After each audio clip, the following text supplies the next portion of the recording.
आज हम बात करने वाले हैं एनआरसी 150 की कुछ कमियों के बारे में और कुछ प्लस पॉइंट के बारे में।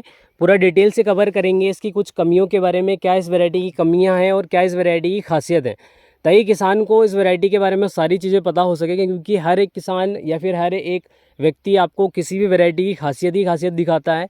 तो हम सोचते हैं कि इसमें कुछ नेगेटिव पॉइंट जो है उनको कवर करने की कोशिश करें, ताकि किसान उस सही समय पर संभल सके।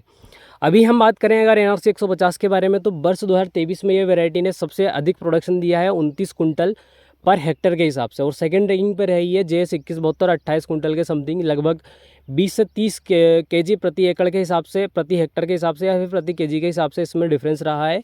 तो लगभग जितना प्रोडक्शन एनआरसी 150 ने दिया है, लगभग उसी के एयरफेयर 2172 ने भी दिया है।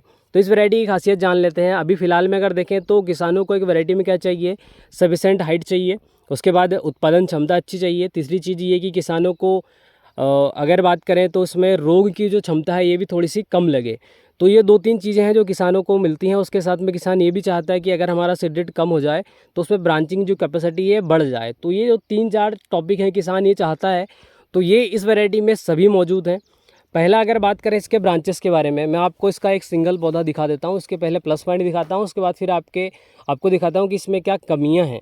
तो देखिए इसका प्लस पॉइंट अगर देखें, इसका सिंगल पौधा, इसके आउट साइड आपको लगभग 1.5 फीट में कोई दूसरा पौधा नहीं दिख रहा होगा। मतलब सीड रेट अगर हम कम रखते हैं, कम से कम भी रखते हैं, 1.5 फीट पे भी अगर इस वैरायटी को लगाते हैं, और आपके प्लॉट में अगर बात करें तो सॉइल में सभी प्रकार के न्यूट्रिएंट वैल्यू उपलब्ध हैं और ब्लैक सॉइल है, तो ये किस प्रकार से चलती है ये हम आपको दिखा देता हूँ। अभी अगर इसके खासियत के बारे में बात करें तो इसमें 30 दिन में पहला फ्लावर आता है। लगभग 61 से 65 से 70 दिन तक इसमें फ्लावर कंटिन्यू चलते रहते हैं।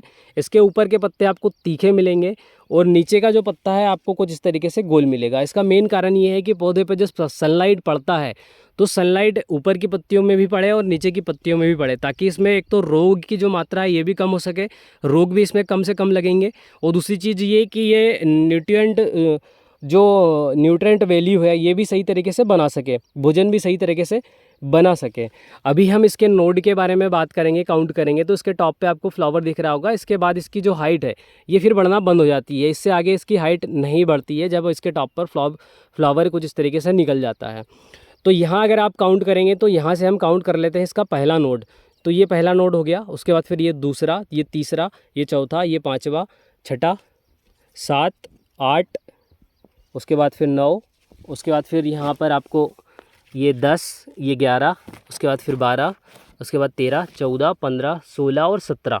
तो इसमें आपको 17 नोड मिलेंगे। मैंने आपको 14 से 15 नोड बताया था, लेकिन अगर इसका सही पौधा है तो ये लगभग 14 नोड तक निकालने की कैपेबिलिटी रखता है। अब हम इसके अगर ब्रांचेस के बारे में बात करें तो इसमें आपको 1, 2 और 3 और 4 ब्रांचेस आपको देखने को इसमें मिलती हैं। कोई ज़्यादा अधिक विशेष ब्रांचेस तो नहीं है, लेकिन 4 जो ब्रांचेस हैं ये भी सफिशेंट है।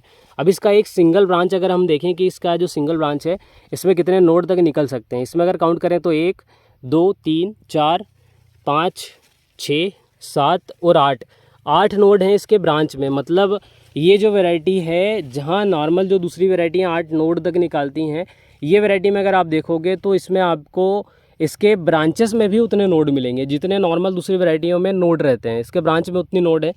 अभी हम अगर देखें कि इसमें कई किसानों को एक शिकायत आई थी कि भैया इसमें फ्लावर अधिक मात्रा में नहीं आते हैं और फल भी अधिक मात्रा में नहीं आते हैं। तो इसका मेन कारण ये है कि इसमें अगर देखा जाए तो इस वैरायटी के अपेक्षा दूसरी कोई वैरायटी अभी तक मार्केट में है नहीं जो कि लगभग 40 से 45 दिन तक कंटिन्यू फ्लावर निकालती रहे। क्योंकि 30 दिन में इसमें फ्लावर आता है, 65-70 दिन तक फ्लावर चलता है, पूरे 1 महीने तक। तो इतना दूसरी कोई वैरायटी नहीं है जो कि 1 महीने तक कंटिन्यू फ्लावर चला सके। अभी अगर आप देखोगे तो इसमें क्या है कि पहले आपको ये 4 फलियाँ सेट होती हुई दिखाई देंगी। तो पहले 4 फ्लावर निकले, उसके बाद फिर इसमें आपको एक और फ्लावर बना तो उसमें पॉट बन गया, उसके बाद फिर फ्लावर निकले तो फिर इसमें पॉट बन गया, उसके बाद फिर फ्लावर निकले, फिर भी फ्लावर है। मतलब इसकी कहानी ये रहती है कि ये फ्लावर निकालती है, फिर वो फली में कन्वर्ट होती है, फिर से फ्लावर निकलता है, फिर वो फली में कन्वर्ट होता है। तो ये जो प्रक्रिया है कि इसकी लगभग अगर देखें तो 30 से 35 दिन तक कंटिन्यू चलती रहती है। अभी आप इसके अगर बीज सेंटर पर नीचे देखोगे तो नीचे भी आपको फ्लावर दिखेंगे। यहाँ नीचे आपको फ्लावर दिखेगा, शायद कैमरे में दिख ना पाए, यहाँ आपको फ्लावर दिखेगा। यहाँ आप देखेंगे तो यहाँ पॉट सेट होता हुआ दिखेगा, यहाँ आपको फ्लावर दिखेगा, उसके बाद यहाँ आपको पॉट सेट होते हुए और उसके बाद फ्लावर भी दिखेगा। हर एक नोड पे आपको इसका फ्लावर भी दिखेगा, फली भी दिखेगी, उसके साथ में सारी चीज़ें दिखेंगी। तो ये जो पौधा है ये कंटिन्यू लगभग 30 से 35 दिन तक अपनी प्रक्रिया चालू रखता है। तो ये इसकी खासियत हो गई। उसके साथ ऐसा पर्टिकुलर ये नहीं है कि यहाँ सीड रेट कम है तो उसका ये पौधा है। यहाँ अगर आप देखोगे तो यहाँ भी उसकी यही कहानी है। उसके बाद फिर यहाँ अगर आप देखोगे तो यहाँ भी यही कहानी है। कुछ इस तरीके से इसका पौधा लगा है NRC 150 का, ये कुछ इस तरीके से। अगर कम से कम इसकी हाइट हो तो लगभग कितनी हो सकती है ये मैं आपको थोड़ा सा आगे जाकर दिखा देता हूँ। कम से कम जैसे आपने सीड रेट बहुत अधिक मात्रा में रख लिया और आपके पास न्यूट्रिएंट वैल्यू उतनी अधिक नहीं है आपके प्लॉट में, तो उसमें किस तरीके की कंडीशन रहेगी। देखिए इसमें यहाँ पर आप देखोगे तो यहाँ अंदर भी आपको कुछ इस तरीके से ही इसके पौधे दिखेंगे। नोड काउंट करें तो इसमें अभी 1 2 3 4 5 6 7 8 9 10 11 12 13 और 14 नोड इसमें भी हैं। मतलब पौधा आपका हाइट ले या ना ले, इसमें 14 से 15 नोड आती हैं, मतलब आती हैं। न्यूट्रिएंट वैल्यू अधिक रहेगी तो ये प्रोडक्शन अधिक दे देगी, अगर न्यूट्रिएंट वैल्यू कम रहेगी तो इसका प्रोडक्शन थोड़ा सा डाउन मिलेगा। खैर ये चीज़ें तो हर एक वैरायटी के साथ होती हैं। अब मेन टॉपिक पर आते हैं अपन इसके, तो इसमें कुछ आपको सावधानियाँ ये रखनी है कि आपको इस वैरायटी में पहला तो नाइट्रोजन नहीं फूकना है, यूरिया इसमें नहीं डालना है। क्योंकि अगर आप इसमें नाइट्रोजन यूरिया डालते हैं, कई किसान डालते हैं, तो इसमें क्या होगा कि इसकी हाइट और ज़्यादा मात्रा में बढ़ जाएगी और इसके जो 2 इंटरनोड हैं, ये जो नोड है इंटरनोड, इसकी हाइट और ज़्यादा बढ़ जाएगी। इंटरनोड की साइज़ अगर बढ़ गई तो फिर ये और ज़्यादा हाइट लेगा। इंटरनोड तो उसके लगभग उतने ही निकलने हैं, 15 14 15 14 15।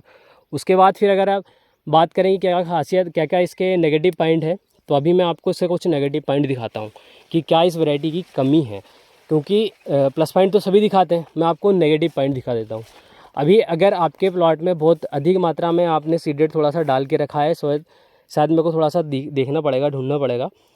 तो इस वैरायटी में आपको एंथ्रेक्नोज की बीमारी देखने को मिलेगी। एंथ्रेक्नोज का मतलब ये हुआ कि इसमें आपको ब्लैक स्पॉट देखने को मिलेंगे आपको हर जगह। वैसे तो ये वैरायटी हाईली रेजिस्टेंस पावर रखती है, इसमें एंथ्रेक्नोज को सहन करने की क्षमता वैसे तो है, लेकिन सीड रेट अगर आप अधिक मात्रा में रखोगे तो कुछ इस तरीके से आपको ये ब्लैक फंगस दिखेगा एंथ्रेक्नोज, जो कि आपको यहाँ इसके स्टेम में भी दिख सकता है। इसके बाद फिर पत्तों का जो स्टेम रहता है इसमें भी आपको ब्लैक डॉट दिखेंगे। शायद आपको उतना क्लियर दिख ना सके, मैं आपको थोड़ा सा दिखाता हूँ। अभी यहाँ अगर आप देखेंगे तो यहाँ भी आपको एंथ्रेक्नोज दिखेगा, इसके जो पत्ते हैं इसमें भी आपको एंथ्रेक्नोज की बीमारी दिखेगी। तो ये जो एंथ्रेक्नोज है ये इस वैरायटी में काफ़ी ज़्यादा मात्रा में आता है। वैसे तो ये सहन कर पाती है, लेकिन अगर बात करें जहाँ सीड रेट अधिक है वहाँ ये इस प्रकार की समस्याएं आती हैं। ये देखिए इसका स्टेम है, इसमें एंथ्रेक्नोज लगा हुआ है। तो आपको क्या क्या सावधानियाँ रखनी है कि एंथ्रेक्नोज हमारे प्लॉट में ना लगे। इसके लिए मेन रूप से आप जब आपकी वैरायटी में पहला स्प्रे करते हो लगभग 30 दिन से पहले आपको थायोफेनाइड मिथाइल लेना है। थायोफेनाइड का मतलब आपको रोको में मिल जाएगा, और भी बहुत सारे केमिकल हैं जिनमें कि आप रोको में या फिर थायोफेनाइड मिथाइल को देख सकते हैं उसमें। और उसके बाद अगर बात करें तो जैसे ही आपकी फसल, वैसे कई किसान ऐसे हैं कि जो 30 दिन से पहले प्राक्सर का इस्तेमाल भी करते हैं, जिनके पास सफिशेंट मात्रा में पैसा है, जो अफोर्ड कर पाते हैं, ऐसे किसान प्राक्सर को डालते हैं। उसके बाद फिर जैसे ही आपकी जो फसल है ये 45 से 50 दिन में आती है, उसके बाद फिर से आपको प्राक्सर यूज़ करना है। अब प्राक्सर की जगह कई किसान दूसरा केमिकल भी यूज़ कर सकते हैं। मतलब जब आपकी फसल लगभग R3 स्टेज में पहुंच जाती है उस समय आपको फिर से इसमें एक फंगिसाइड का स्प्रे करना है। प्राक्सर के अलावा आप दूसरा भी लेना चाहो तो ये खैर आपके ऊपर डिपेंड करता है। और फिर प्राक्सर का जो रिजल्ट है बेसिड तो एंड तक मिलता है, लेकिन क्या होता है कि जब फसल अपनी रिप्रोडक्टिव ग्रोथ में आती है, लगभग 65 दिन 70 दिन 80 दिन के समथिंग आती है, तो आपका जो लास्ट स्प्रे रहेगा समथिंग अराउंड अगर देखा जाए तो लगभग 75 डेज़ या फिर 76 डेज़ के समथिंग रहेगा आपका जो लास्ट स्प्रे है। तो जब आप लास्ट स्प्रे करोगे तो उसमें भी आपको एक किसी भी फंगिसाइड को लेना है, ताकि जो एंथ्रेक्नोज की बीमारी है ये इसको आप बेहतर तरीके से कंट्रोल कर सकें। वैसे एंथ्रेक्नोज इसमें बहुत अधिक मात्रा में नहीं लगता है, लेकिन ये किसानों की गलती से इस वैरायटी में लगता है। बाकी किसान को जो चीज़ें चाहिए, इसमें हाइट भी अच्छी है, ब्रांचेस भी अच्छी है, उत्पादन भी अच्छा है। उसके साथ अगर बात करें तो सीड रेट कम डल गया तो भी अच्छा उत्पादन देगी, ब्रांचेस भी कर लेगी। तो ये जो सारी चीज़ें हैं इस वैरायटी में उपलब्ध हैं, लेकिन जितना अधिक उत्पादन देने वाली वैरायटी रहेगी उतना अधिक इसमें इन्फेक्शन भी रहेगा। तो आपको इसमें टॉनिक का इस्तेमाल बिल्कुल भी नहीं करना है। सभी प्रकार के टॉनिक का जो पैसा है उसको बचाना है। आप फॉलियर स्प्रे में जो फर्टिलाइज़र यूज़ कर रहे हैं, फॉलियर स्प्रे में जो फर्टिलाइज़र यूज़ किया जाता है ये अगर देखा जाए तो मल्टीपल हार्वेस्टिंग वाली फसलों में यूज़ किया जाता है, क्योंकि उसमें 8 दिन में, 10 दिन में, 15 दिन में फिर से तुड़ाई होती है और पौधे को एनर्जी चाहिए तुरंत, ताकि पौधा तुरंत एब्जॉर्ब करे और तुरंत उसका रिजल्ट हमें मिले। इसलिए फॉलियर एप्लीकेशन से दिया जाता है, ड्रिप से दिया जाता है, जो मल्टीपल हार्वेस्टिंग वाली फसलें रहती हैं उनमें।